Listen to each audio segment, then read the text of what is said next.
I just pulled out my Philips model N2229AV cassette recorder, and I actually just wanted to make a quick presentation of this. I just wanted to show you that it is still there, it's still in my collection.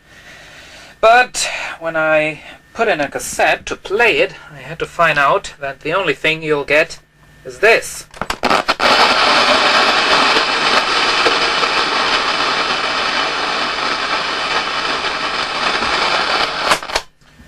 So obviously there is something wrong in there, and so we'll have to take a look inside. Here is the back side of the unit, and there are only 2 screws that you have to take out in order to open this up. And here is the inside of the Philips model N2229AV. You can see it has the circuit board here and the mechanism right there. Not the highest quality though, it is a mix of plastic and metal. And it's running off all original belts. Surprise, surprise, they're still good. And, well, this belt could need replacing soon. Now we'll take a closer look at the electronics. And the thing is, whenever I got this unit, it had almost the exact same error. And back then I took the circuit board out and I took all the switches apart and cleaned them. But back then I didn't have my Tuner 600 spray. I just used some petrol to get some weird green stuff off the contacts. I think it's the same error it had back then that is now back, because I haven't used this unit so long. And here is the circuit board taken out, and you can already see those switches, and I'll have to go into the macro mode for showing you this. There you can see 3 switches, and up there, of course, is the big, long record play switch. And it's very simple to service these, because they just pull out. And here is one of those. Again, I have to use the focus. There you can see it. Just have those contact things on there. Whenever I got this cassette recorder, those were dirty. So I'm going to check these pieces right now. Well, sometimes it's really amazing what you'll end up doing when you just wanted to do something very quick. I mean, I just wanted to make a quick video showing this.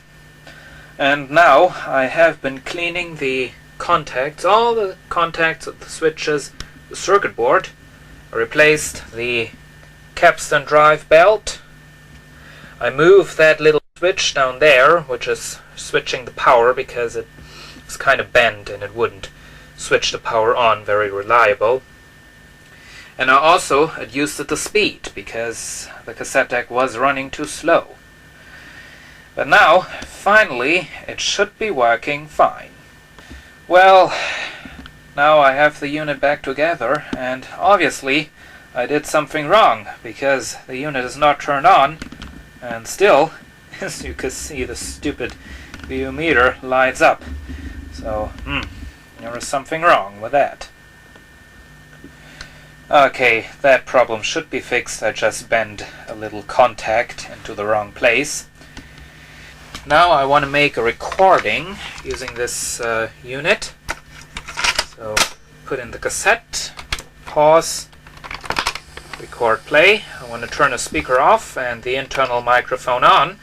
And I'm on automatic level control. And if I put it into macro, camera I mean, you can see the meter is moving to the sound. Okay. Now I'm making a recording on the Philips model N2229AV. Rewind that and play it back.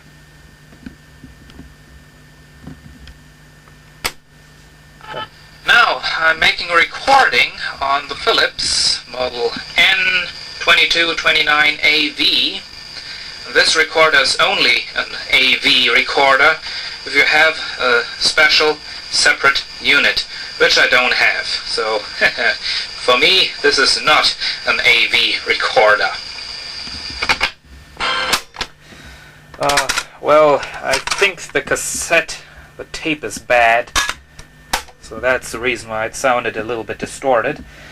But however, the Philips N2229AV works again, and well, I hope you enjoyed this video.